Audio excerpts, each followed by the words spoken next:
Hi అండి, గొలుగుర అయితే వండుతున్నాను. ఈ ఆకుకూర అయితే బయట ఎక్కడ అమ్మరండి. ఇది పొలాల గట్టులోన లేదంటే పొలాల్లోనో గట్టు దొరుకుతుంది. మాకైతే ఎక్కువ దొరుకుతుందండి ఇది అయితే కనుక. నేను కానీ ఒకసారి కూడా తినలేదు, మా ఊర్లో ఉండగా తిన్నానండి.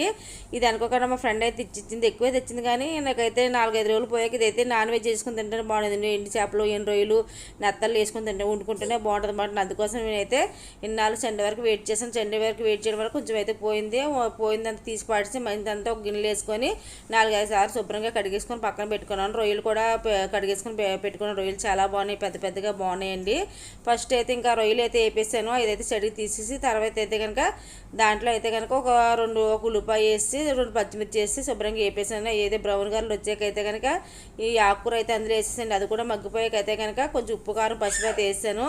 అవి కూడా మగ్గిపోయాకైతే దాంట్లో అయితే ఈ వేపిన రొయ్యలు మళ్ళీ అందులో వేసేసాను అన్నమాట అండి.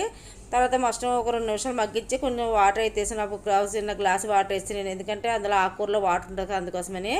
ఇక ఇంతకుముందు బాగా తినేవాళ్ళమండి. ఇదైతే ఎక్కువ పప్పులు గట్ట పెద్ద బాగోదు, కానీ ఎక్కువగా ఎండు రొయ్యలు ఎండు చేపలు వండుకుంటే బాగుంటుంది. ఇంకా ఇది కూర చాలా టేస్ట్గా అయితే ఉందండి. ఇక అసలు కొంచెం కూడా మిగలలేదన్నమాట. ఫైనల్లీ సూపర్గా టేస్ట్ అవుతుంది. ఎవరంటే కామెంట్ సెక్షన్ చెప్పండి.